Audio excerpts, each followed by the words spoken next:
coming up. We already know I got it.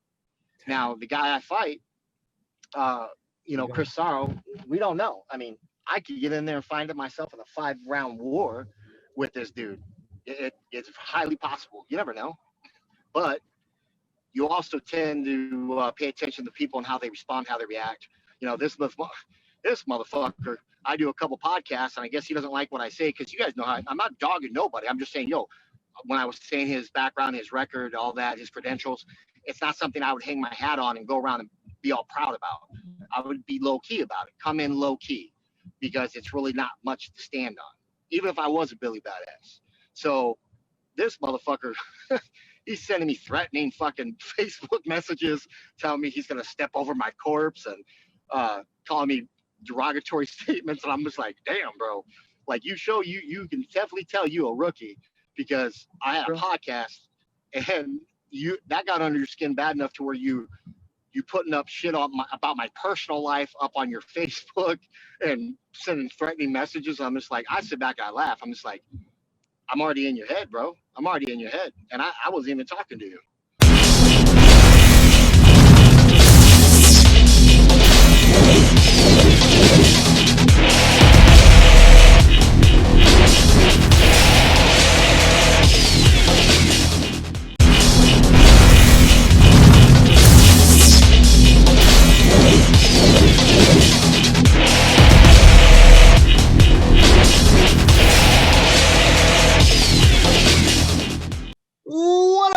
This is Kyle, and you are listening to watching whatever the fuck you're doing.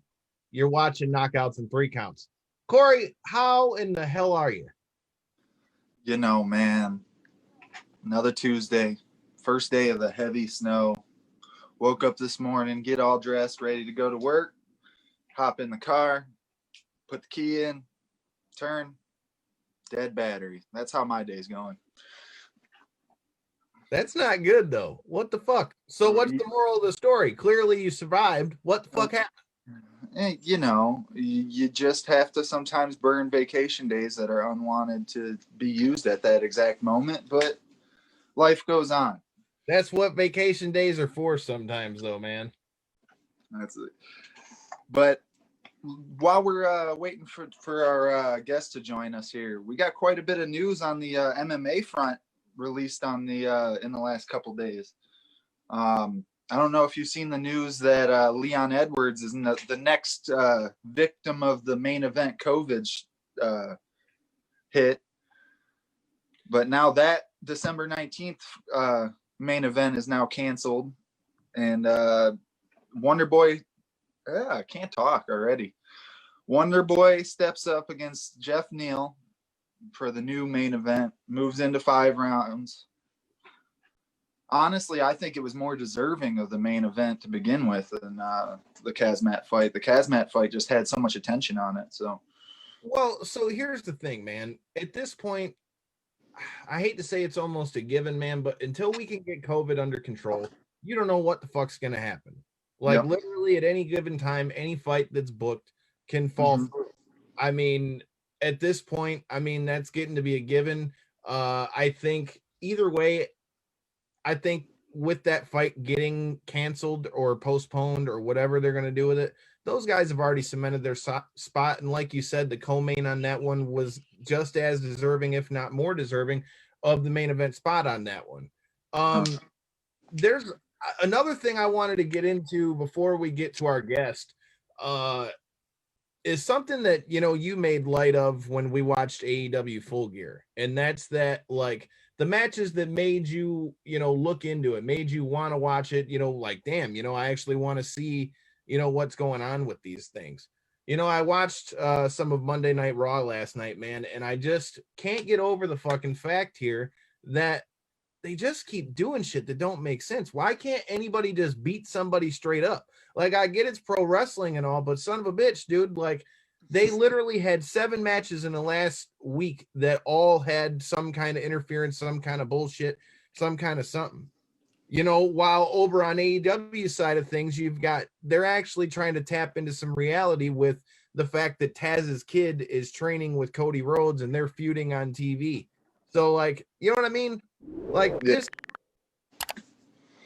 I want you to elaborate a little bit on what we were talking about with that, but like you had mentioned when we went to go see XICW, the things that had a little bit more realism to them were the things that made you be able to watch it.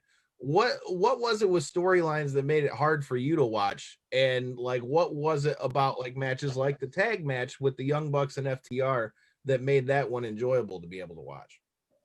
Well, all right, the fact that they played up on the action heavy made it more entertaining, that's for damn sure. But I mean, like I say, man, it's just there's so much entertainment value when it comes to stuff that it's not necessary. Like I can once if I'm sitting in front of the screen and it's already on, I can get entertained by what's in front of me. But to go out of my way to actively search for it, it's just I'm definitely not at that point yet. I get you. No, I get you. I meant as far as like you were talking about how when somebody can, the same as in an MMA fight. That's one of the things that got Conor McGregor his rise to fucking fame. The guy can run his fucking mouth, and you either wanted to absolutely. either wanted to see him get his ass whooped, or you wanted to see him, win his fight. Either way, he made you want to see him fight. What I'm getting at is the fact that they're playing into, more real life things, or you know what I mean? Yeah. The more you can do that, the more you can do that, the more you're going to make somebody want to see it. And that's like one of my gripes with like how they keep doing them bullshit finishes. Because how do you build somebody if nobody can beat anybody straight up? Absolutely.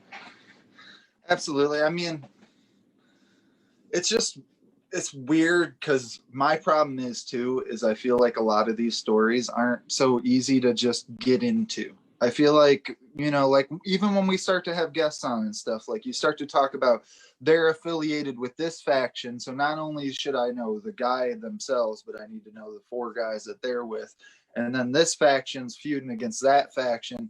And like, it's such a big net story that it's so like for me to dip my toe in now, I feel like I'm just like, I'm spreading it so thin to try, you know what I mean? Like before, back when wrestling was at its prime, I feel like that was a big thing that kind of drove it, was the fact that it was like there was a lot of real independent, like standout stars. You know what I mean? Like back in its heyday. And even though I feel like a lot of the like factions or whatever the proper word you would want to use for it is, I feel like even though those help because they do draw popularity, wherever one eye is looking, the other eye is going to, catch attention. And, but that being said, I feel like that's one thing we don't see as much is maybe the stars that kind of get out there. We haven't even to the like 15 years ago, like you still had like the John Cena's and stuff like that. You still had the people that kind of cross that bridge. And I feel like you don't have that as much now. Well, and that's the thing. That's what I'm saying. You haven't had like a huge megastar for them in quite a while. And I mean, that crosses over into MMA too, which is why when like Ronda Rousey left, when John Jones had his issues with, drugs and all the other shit, they didn't have another big star other than Conor McGregor, really, who they could put on a marquee and motherfuckers were just, fight. But the reversal to that is that with MMA and especially the UFC, because it is such top tier talent. I mean, look at somebody like who we were just talking about, who was supposed to fight in the main event, Kazmat Chimaev. He's only 3 fights in the UFC, and he's main eventing over people like Wonder Boy. But he came in and made an impact, though. Exactly. Well, and you can do that without making it a predicted outcome. You can absolutely do that with matchmaking 110%. And I feel like the UFC kind of felt the hand that Khabib was on his way out and kind of read that card and said, hey, we need somebody else of the similar, stature and Muslim and speaks, highly of family, but goes out there and I will smash you, and I feel like even void, huh? I mean, honestly, his style is obviously what got him to where he is and propelled him to keep the level of hype that he's gotten. But even like Israel Adesanya, I mean, what, 2.5 years ago, nobody could have told you who he was. Hardcore UFC fans, wouldn't have been able to tell you. And now he's a belt holder for over a year, so it's the commentator for Tyson Jones, which we've got to talk. We've got to talk about Tyson Jones. Yeah, absolutely. Absolutely. He did a pretty damn good job on commentary, and Snoop Dogg and Mauro Ranallo filled a void that I never knew that I had. Like, I enjoyed the shit out of that commentary. Snoop's dictation of what was going on in that fight, dude, was fucking hilarious. But at the same time was like on point. So, I mean, all in all, we're obviously going to get into talking with Josh Burns here in a second. He's about to jump in here in the live stream. We're going to be talking about his fight at BKFC 15 going on December 11th against Chris Sarro. 3-0 guy, 3 knockouts. A lot to talk about there. But, man, I think that Tyson versus Jones card did so much for boxing. And I said he's joining us, and we've got the man himself, Josh the Hammer Burns. How you doing, brother, man? But yeah, dude, all in all, that fight was awesome. Like I said, it well outlived my expectations. I mean, even like you were saying with Marion Renault, he kind of prefaced it going into the fight, like, don't have too high of expectations. And then it completely outlived the expectations that were made for it. So, all in all, expectations, Corey. Huh? We're talking about expectations. Josh, we've got some big expectations for watching what you're going to do on December 11th. Thanks for coming back to the show, brother, man. How you doing? Doing good, brother. How are you? Hey, man, I can't complain. Just got done another day slinging the mail, all that good shit.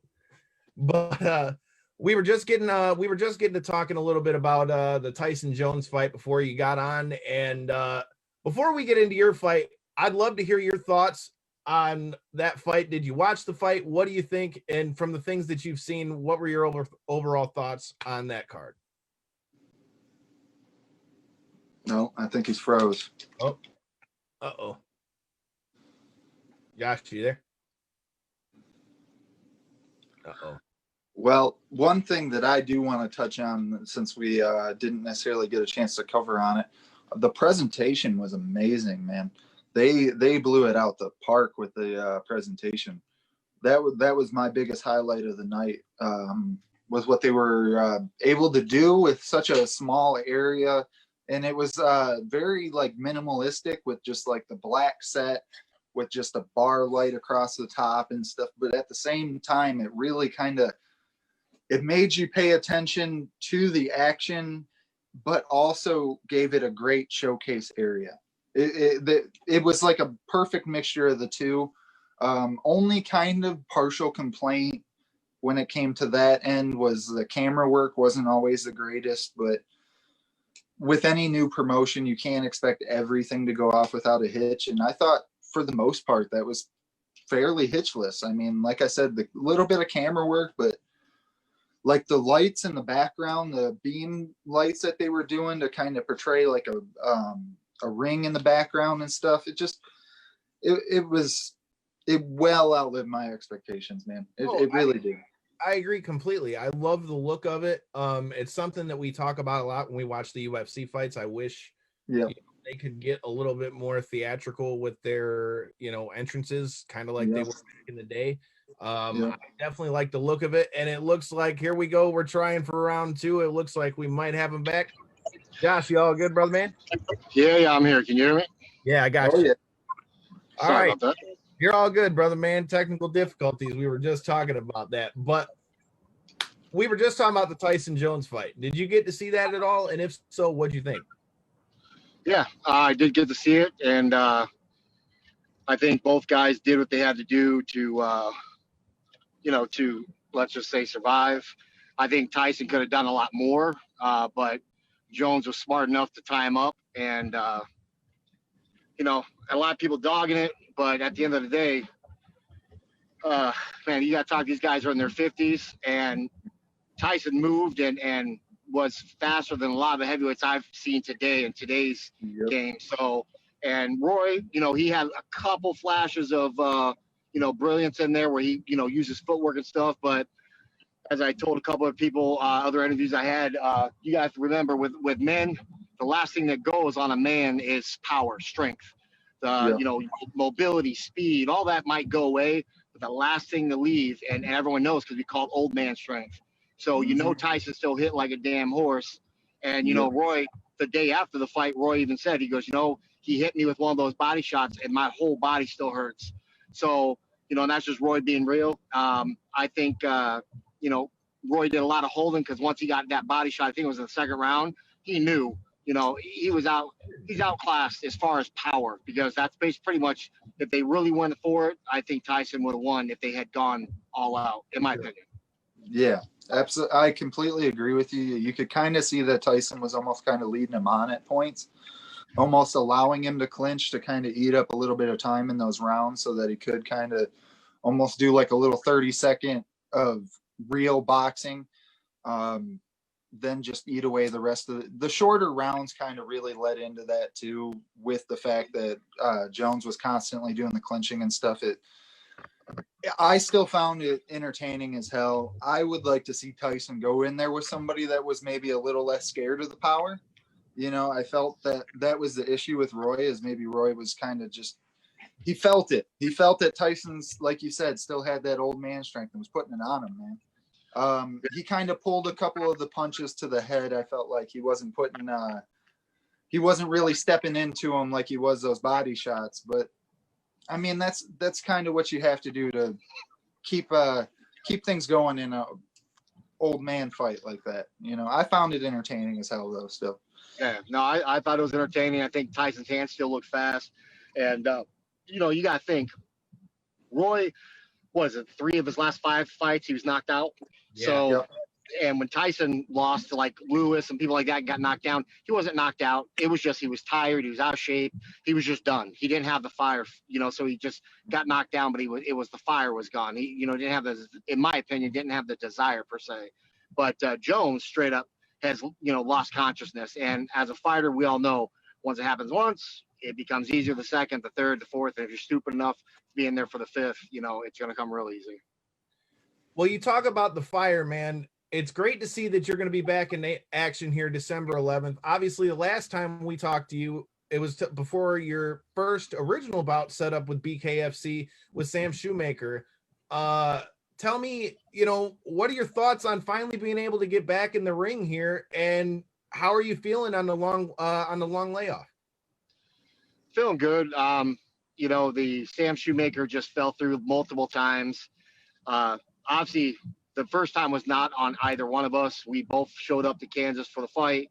They canceled it the day before. The state did. But after that, we had 2 or 3 other chances to make it happen, and I wasn't the one that pulled out. I wasn't the one that came up with excuses. So, Sam seems like a nice guy, but at the end of the day, man, I just want to fight. And the situation doesn't have to be perfect. I'm a fighter. So if you're a fighter, you fight, whether you're 100% or not. So when I went down to Kansas this last time and he pulled out, had a talk with the owners. I mean, they pulled me aside and said, look, this has happened too many times. What do you think about, Chris Sarro? And, of course, me, I'm just like, I don't give a fuck. I'll fight him, and then I had to look him up, see who he was. So I'm just excited to be able to actually find somebody that was willing to fight and, just get it on, you know what I'm saying? Yeah. I completely agree. So one thing you mentioned with your new opponent and Chris Sarro, when I was doing my research before the show, I saw that he's 3-0 in BKFC, but he doesn't have, the wealth of experience that you do.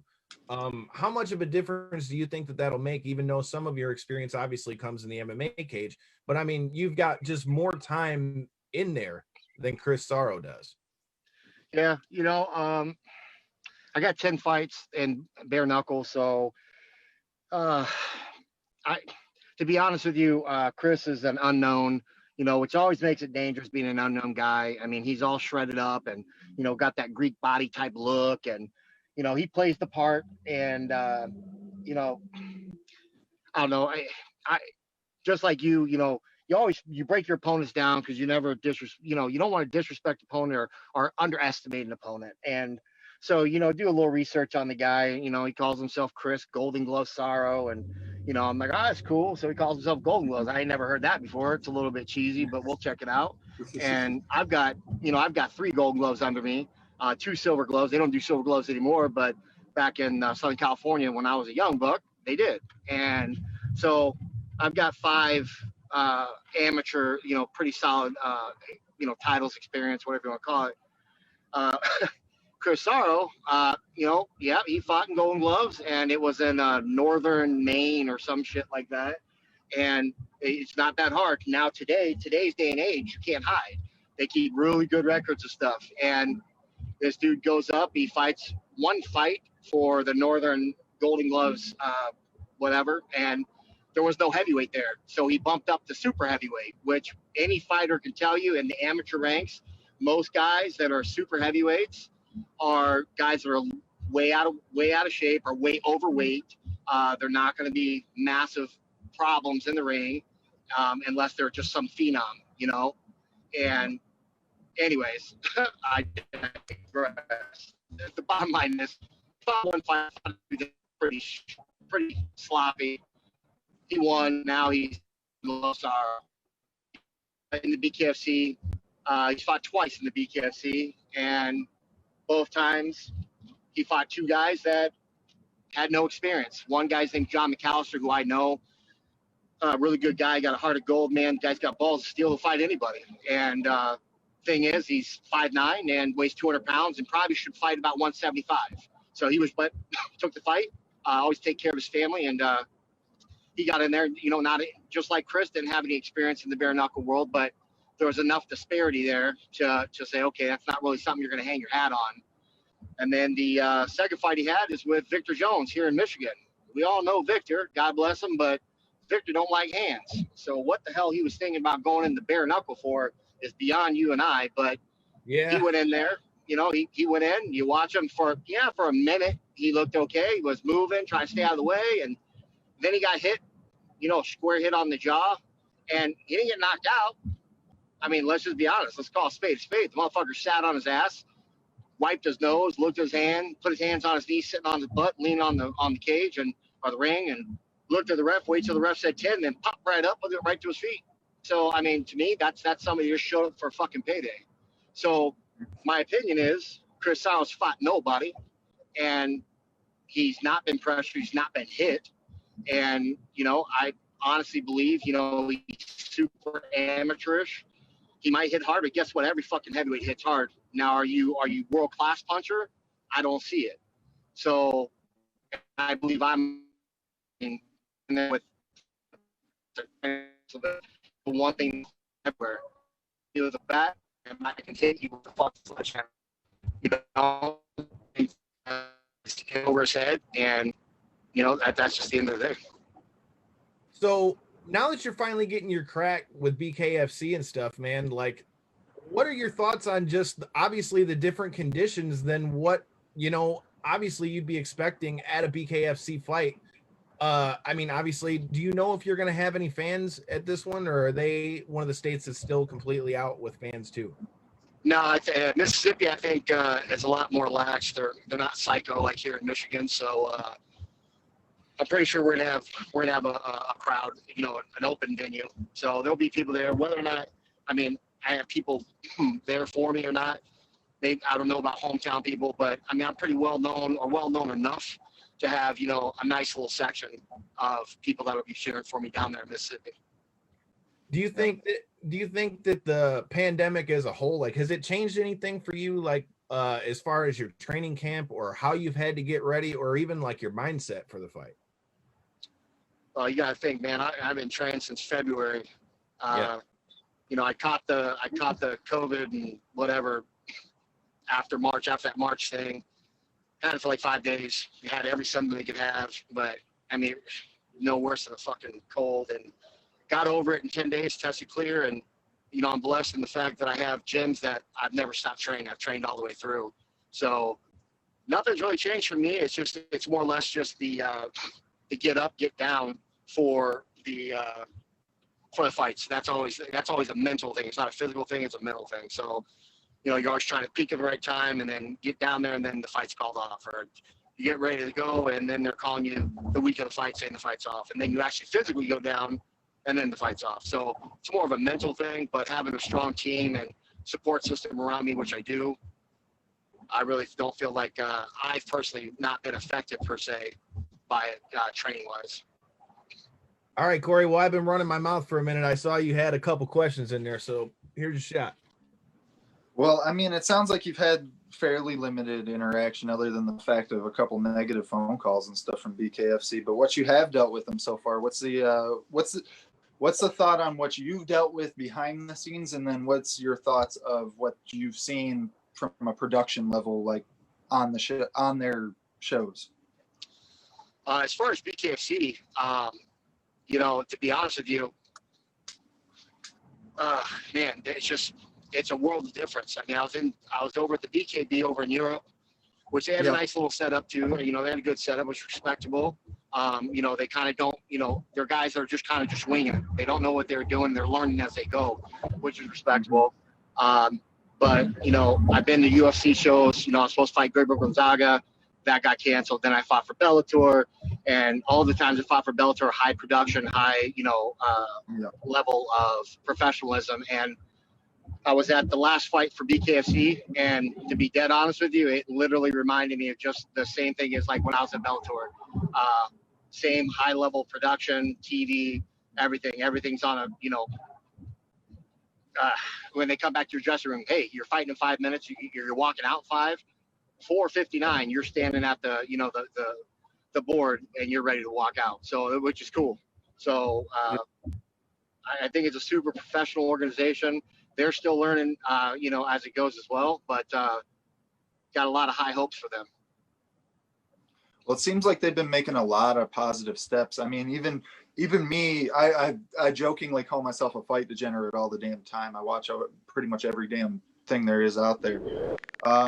I'm a new subscriber. I actually paid into their subscription service with their last card. And the reason being is I seen a lot of growth. I seen the fact that once they came back from the pandemic, that they're trying to do consistent shows. They're not charging an exorbitant rate to be a subscriber. I just like the steps that they're taking, man. It seems like they're moving in the right direction. That's for damn sure. They're starting to really build a bit of a fanfare over here too. That's for damn sure. You hear everybody talking about them. Yeah, it's pretty cool to see. They've definitely gained traction here, and I don't see it stopping. And Dave Feldman and Nate Shook, I mean, they're doing everything in their power to maneuver and do whatever they can to keep shows going. And whether or not there's no crowd, a limited crowd, or an open crowd, they're still getting it done, which is really nice. Yeah, it's one thing I've noted on a lot of our shows with, like talking to more regional wrestlers and stuff like that, just getting like their take on traveling and just, these smaller promotions and stuff. And BKFC is on the rise. They have a lot of money in the background, but on the local level, they still got to put butts in them seats, man. That extra ticket money that's no joke. I mean, any revenue missed is, a lot to all these organizations right now. I see you. Yeah, absolutely. There, what's up? So my question for you, man, with all this going on is obviously, like you said, you're a veteran of the game. You fought BKB, you fought Bellator, you fought all over the place. So it's another day in the office when it comes to the fight. But for you, do you ever see yourself fighting MMA anymore, or are you going to be just strictly, bare knuckle from here on out? Yeah, I'm just going to be bare knuckle. To be honest with you, when I did my MMA run, a lot of people don't even realize it, but I did that as a hobby. I was doing quite well for myself, and I just did it for fun. And I just happened to be that guy that had the look and, the way that I fought that I got great opportunities to just go have fun. So, but BKB, or the bare knuckle fighting, I should say, through BKB and then on to BKFC has really lit a fire, because it's, as you know, Kara Rowe and all my other trainers, you know, they all say the same thing. You know, Victor Torres, they all go, yo, this was tailor made for my style of fighting. You guys watched me in MMA, man. My first 7 fights, I went 6-1 because I would shoot in, tackle, take him down, ground and pound, be done. You know, Coleman had a lot to do with that. And when I went over to Bellator, I fought Eric Prindle, and we just said, fuck it, let's just stand and bang. And we found, you know, obviously they like that. Promotions and fans, they rather see heavyweights just stand and bang. The problem is when you find heavyweights that don't want to stand and bang. I mean, it's MMA, you don't have to stand and just bang. And that was probably my downfall, is because all I really wanted to do was stand and bang. So this seems to be more, you know, cut for my type of fighting and the kind of fighter that I am. So, and, you know, I'm 42. So I'm thinking, you know, a couple more years, few more years, depending on what the Lord provides me physically, this is where I'm going to stay. Yeah. I can respect that. I mean, go ahead, Corey.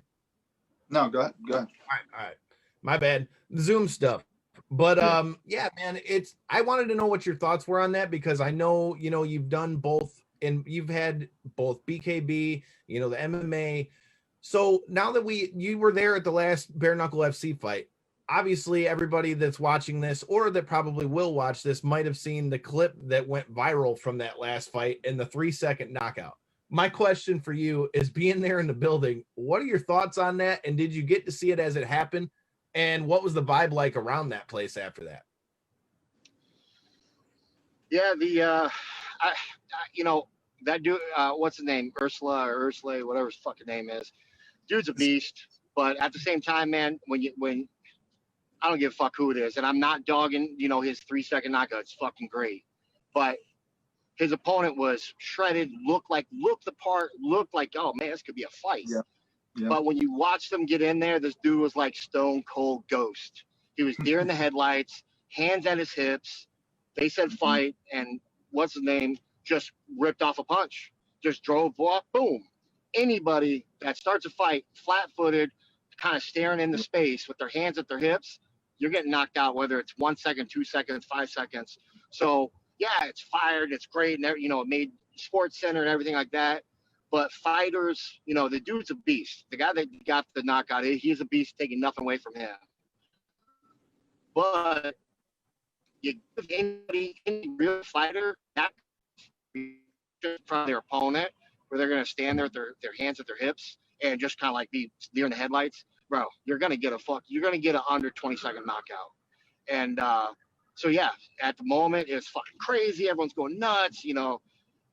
But fighters are going to look at it and go, yeah, that's crazy. That's fat. Wow, so cool. But you're also going to go, yeah, but look at what his opponent did. Either his opponent was psyched out, or he just, you know, just wasn't ready. Well, so I don't know. I don't know if that's what you wanted to say. No, but hey, we wanted to hear your honest thoughts, and that's what I got. So I'm good.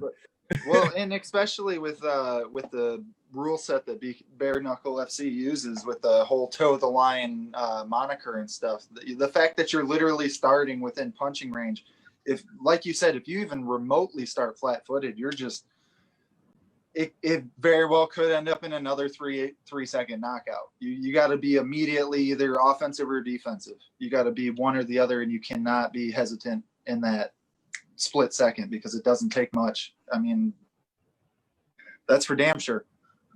Exactly. Well, that's why I wanted to ask, could you be in there? I mean, obviously it looks cool. You know, obviously dude knocked him out quick. Nobody can say nothing about it, but I wanted to know what your thoughts were being in the building, because I mean, you can attest to this as well. You know, sometimes you can watch a fight and, you know, it looks dope, like the knockout suite or whatever it is, but then you can be there and be like, well, dude kind of slipped as he got hit, or what, you know what I mean? Like one of those kind of deals that maybe it doesn't translate as well across the screen. So I want to know from like you know, somebody who was there, you know, what your thoughts were on that as far as that goes. So Yeah. Well, there's definitely no slip or anything. That boy went to sleep and he went to sleep fast. But he's basically one of them motherfucking jokers that was in what do you call it, World Star, had his hands in his pocket talking shit with his face out, like, go ahead, punch me. And the motherfucker hit him, put him to sleep. He's really about the same. That's a pretty accurate description, I'd say. I mean, that genuinely the nail on the head, dude. If there was like the bullseye emoji right now, I mean, I'd have to throw that bitch up on the screen. So my question out of that for you, man, is like you said, in bare knuckle, it's so much different than when you're fighting an MMA fight or, you know, a boxing fight, because obviously there's so much less padding. What do you think? What are your thoughts on some of these guys? Like we saw Artem Lobov go over there. Now, he banged it out in the fight that we saw over there with him, but what do you think is the biggest difference you see in some guys not being able to take the punches the same in bare knuckle as you see in a boxing fight or, you know, MMA for that matter? Because you'll see guys go and bang in both of the other sports, but then you just see him in bare knuckle and it's just not the same. Or Paulie Malignaggi for that matter. Well, before you answer, can I make a good solid guess? And I'm guessing it's the whole bones of your hand to their face. I know that, but I'm saying obviously getting hit in the face. But I'm saying you'll see a dude take a shot and they just it crumbles people, man. You know what I mean? Really That's does. all I'm saying. For those who don't know, I understand what you're saying. I'm just saying generally. Well, to be honest with you, so I found this out pretty quick when I started. When I went over to Europe for my first fight, I had walking pneumonia or whatever kind of bronchitis it was. But thank God, you know, BKB is kind of a wild west over there, and they're not regulated by a governing commission or anything. It's just two guys that had some money, put it together, took from bales of hay to a ring, and so they were like, "Oh, mate, here," and they gave me some. I don't even know what the fuck it was. They gave me some kind of medicine they had over there to try to open my lungs. So when you watch my first fight with Harry Miles, you'll see for 30 seconds of every round, I was whooping his ass. And all of a sudden it was like, whoop. All of a sudden it completely stopped. And it's just, I couldn't breathe.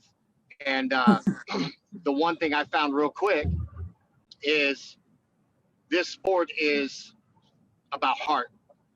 You can get hit with the MMA gloves, but you don't watch guys bang in MMA the same way they do with bare knuckle. And you also, in MMA, you have that escape. You've got that backup plan times 6 because you got other things you can do. If I get hit and I don't like it, I can drop down, pick you up. If I don't like it, I can hug you. If I don't like it, you know, I can start kicking to keep you away. Bare knuckle, all you got is your hands. And BKFC is great because they make you toe the line, and you better fucking fight, because if you don't fight, you ain't getting paid. And you know, whether that's right or wrong, Dave he don't give a shit. He's here to fucking put on a show, and he'll dock your pay if you're a bitch and run.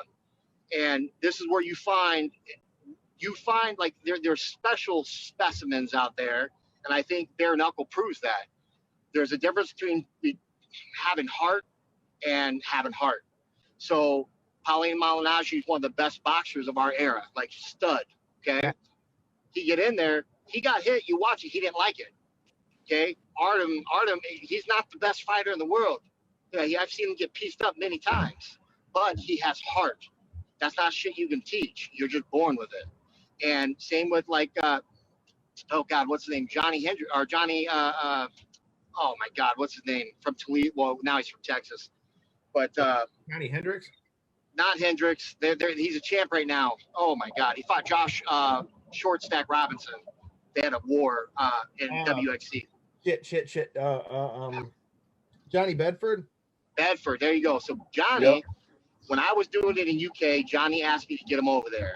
Well, the UK brand, they're pompous. They're really pompous Brits. You know, they live on an island the size less smaller than Texas, but they think they're the fucking shit, and they turn them down.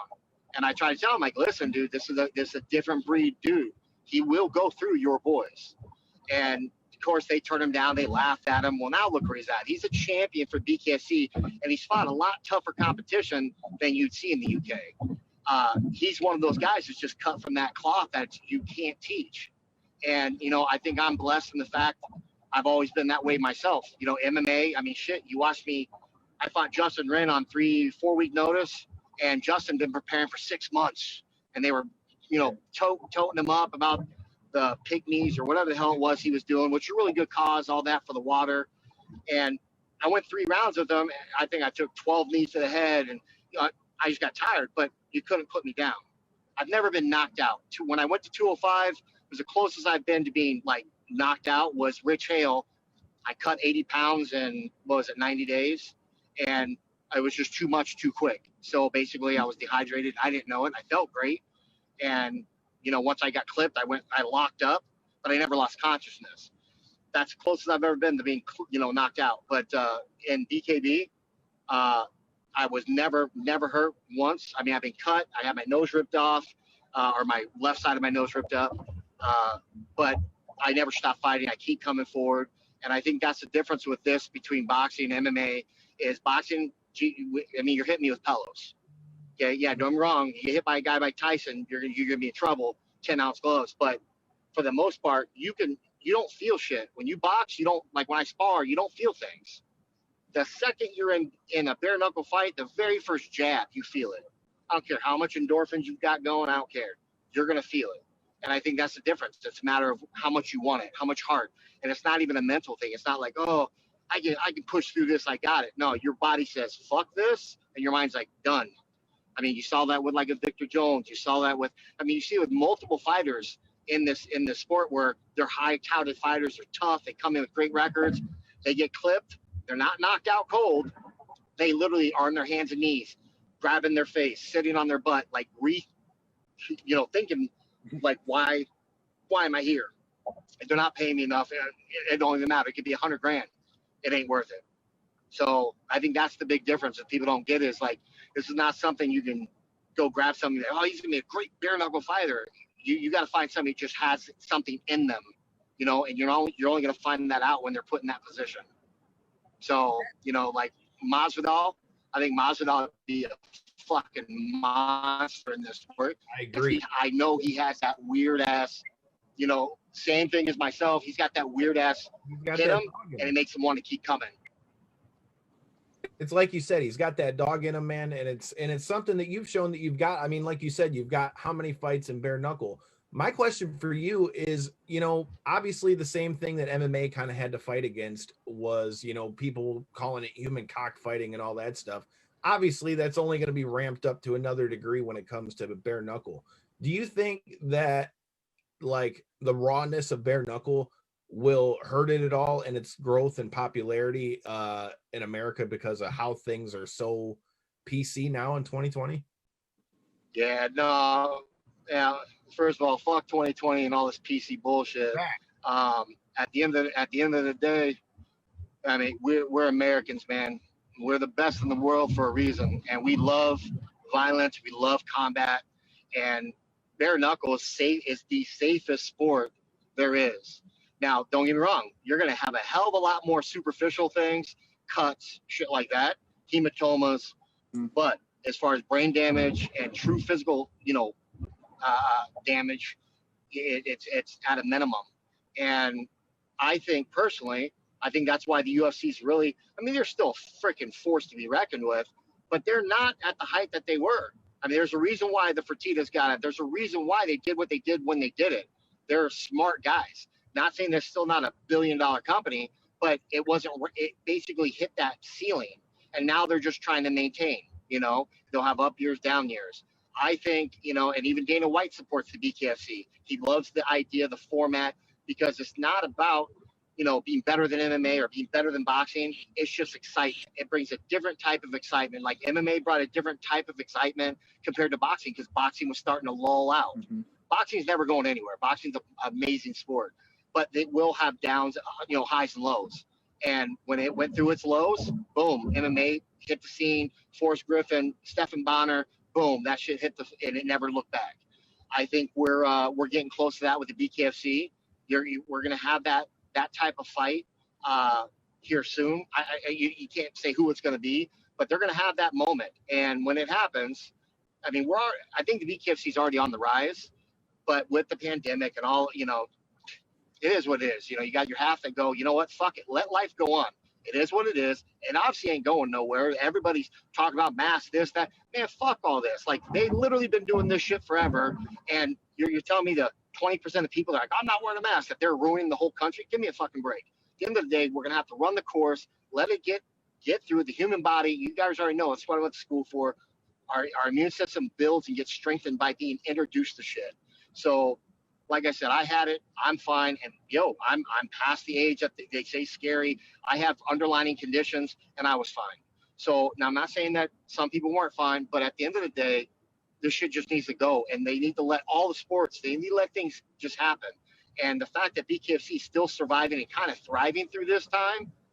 Just think about when we get back to normal, not the new normal, but back to the way shit was. I have a feeling this shit's gonna start rival. It's gonna be up there. And UFC, like Dana White, you can already tell they're working together because Dana White has his shit on Saturday, his big cards on Saturdays. Dave always has his on Fridays. So, Lord willing, our country, man, we're gonna have a great fucking time. We're gonna have Friday nights are bare knuckle fights, Saturday nights are fucking UFC fights. I mean, that's a great, lineup, in my opinion. Then on Sunday, we got football. So that's just my opinion. I didn't mean to get political or anything.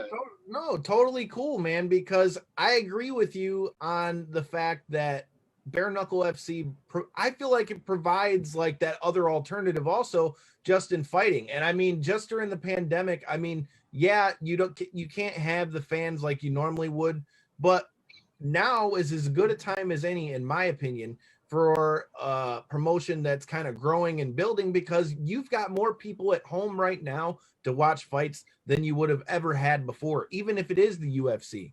So I think BKFC couldn't have had a better time to start running more consistent fights. And I think that's why you're seeing more promotions starting to come back, like XFC and all these other ones, because you've got a wider and more captive audience. No, absolutely. When this all first happened, when they started locking everybody down, a whole hell lot of good that did, right? So locked everybody down, and Dave, he's like, fuck it. He put on a free show. You can watch it on YouTube. They made it free, the entire show, and it was a good card. And I think that captured and captivated a lot of audience, a lot of watchers, where they're like, damn, you know what? This is something. It's pretty wild, and it's not like boxing. It's not a sweet science, but it's not MMA, which is, if you're a ground guy, you're like, oh, you love watching grappling because you're paying attention to the intricate moves that people are doing. If you're a striker, you're like, man, get the fuck off the ground. You have multiple things, You're not going in to watch bare knuckle fighting because, oh, let me see how smooth this guy moves and this. No, you're going there going, look, whoever fucking gets off first, whoever lands that first big shot, it's going downhill for the other guy. And every once in a while, the crazy thing is you'll watch a dude get knocked on his ass, and they got that heart like that Elmore. I don't know him personally, but that dude got knocked on his ass. He got up and fought even harder. Got knocked down again, fought even harder, knocked his opponent down multiple times.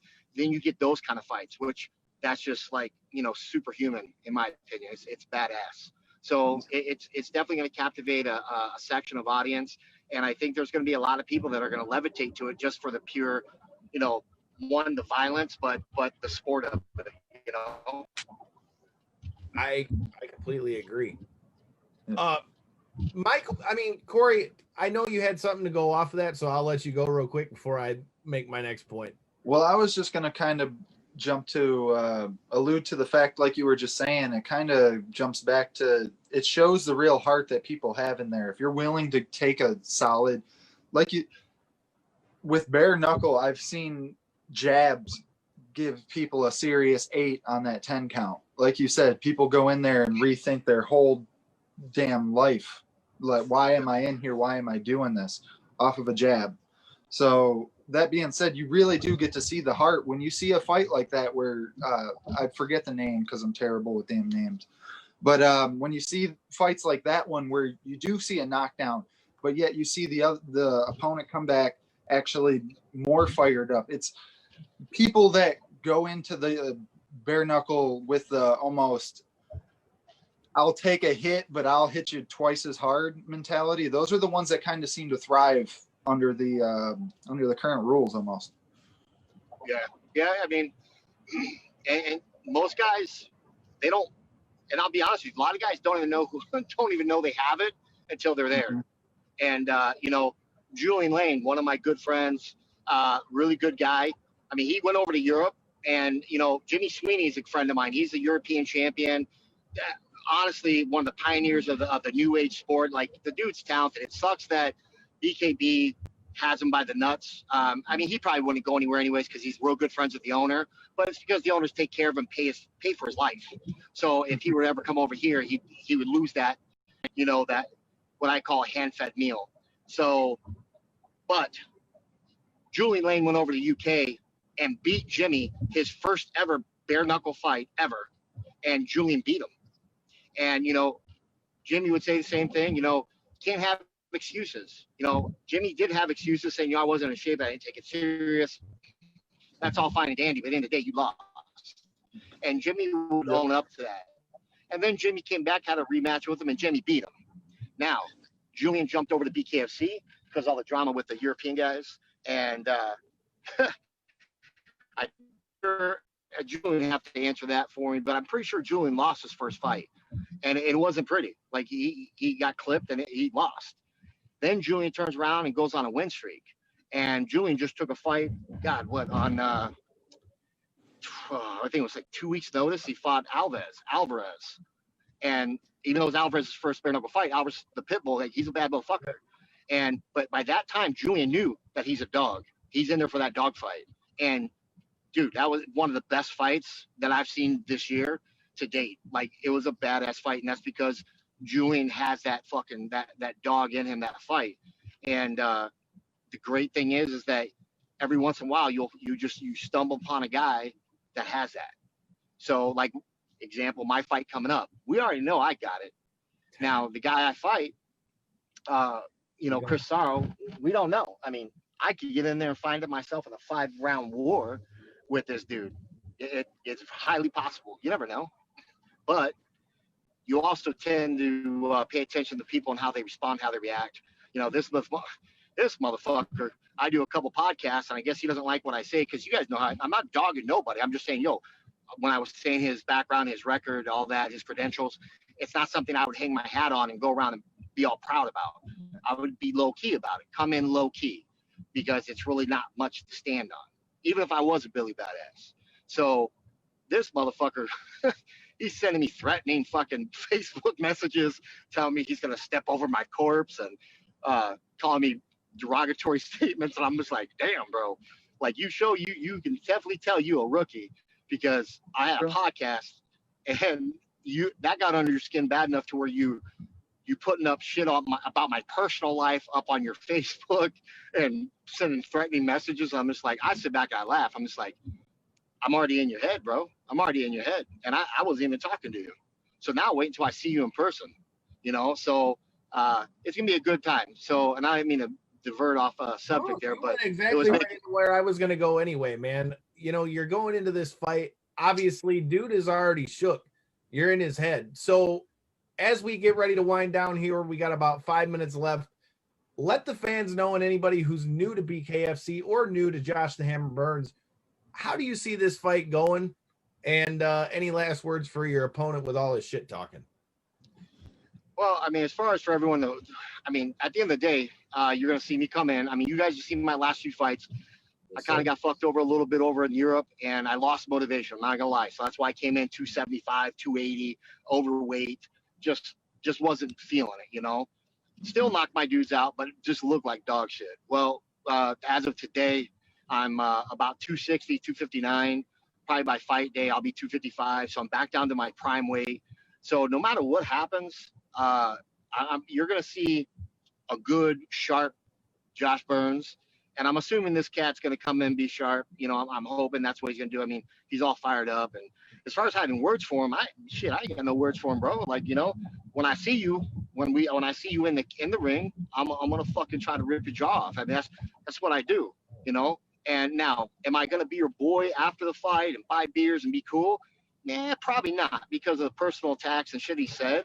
But I don't take anything. I'm not taking it personal. I just know his character. He lacks character, and he's not one of those individuals that he's fake. He's one of those fake guys. I had a lady hit me up, and I'll keep it confidential, but she hit me up, and This motherfucker is going around putting this guy on his banners and doing all this shit. Some guy he says is his friend. Well, this girl is the ex-wife of, or the wife, sorry, of this past individual. And she's like, yo, they were never really friends. My husband didn't like him. He tried to stay away from him. And then one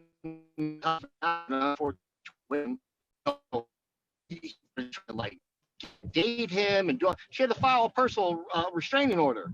So if that doesn't show a lack of character, I don't know what does. So this dude's just a fake dude. I hope he's got the grit to fight and take some shots. I mean, he's told me like, oh, you're gonna get that look in your face, like, oh fuck, what did I get into? But bottom line is, bro, I mean, I've been doing this a lot longer and a lot higher level, and I ain't never done that once. So ain't nobody hit me and make me go, oh shit, And I have a feeling that it's the reverse. I have a feeling he's going to get popped, like you said, with a jab. He's going to get popped with a stiff jab, and you're going to look in his face and, hey, maybe he's tough as nails. He's like, fuck, okay, I'm in for it. But my opinion is I think he folds. So I've said it once. I'll say it again. I think he's like a three-legged chair. He's going to fall. It's just a matter of when. So, but that's it. I'm not talking shit. I'm just saying, I hope for the best fight. But at the end of the day, y'all going to see me come out. I'm going to try to rip the motherfucker's throat out. That's what I'm going to try to do. I'm going to try to kill him. And because it's legal. And if I do put him down, it is what it is. So that's it. Hey, man. There ain't nothing else to be said. Josh the Hammer Burns coming in hot December 11th, looking to take home another body with him out of that BKFC ring.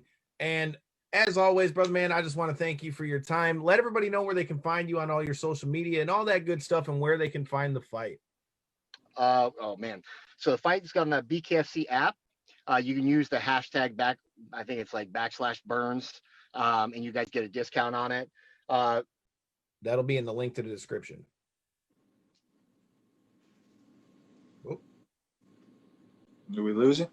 Yeah, I think we lost him. But like Josh was saying, you can get the fight on the BKFC app. I will have the link into it with the. So go ahead. Go ahead. What? I was saying what you were because it cut it out. Oh, okay. Yeah. No. So yeah. But it's use my code. I think it's like $3, $4. If you just do it on your own, it's $5 or $6. But it's definitely worth it, man. Whether you use my shit or not, just you guys got to check it out at least once, and get to see a hometown boy go in there and do some damage. And no matter what happens, win, lose, or draw, there's going to be blood, and someone's going to get knocked out, knocked down. It's going to be brutal, and that's the whole part of the game, man. That's the fun of it. All right. Hey, man. Well, we appreciate your time, brother, man. We're definitely going to be watching it here. And until next time, man, do your business, homie. All right, brother. Appreciate you guys. Have a good one. Yeah, hey. Later, man. Later. Hey, man, I don't know. He said it himself. Somebody's going to sleep. Somebody's bleeding. And until next time, man, make sure you're checking it out December 11th. And make sure you're checking us out this Thursday. We're sitting down with Justin, the Guitar Hero James, ahead of his fight for the UFC going on this Saturday. Make sure you're following us over there at YouTube and hit that subscribe button. And as I said, the links to Josh's code for BKFC will be in the description if you're watching this on YouTube. And until next time, and in the in-between time, peace.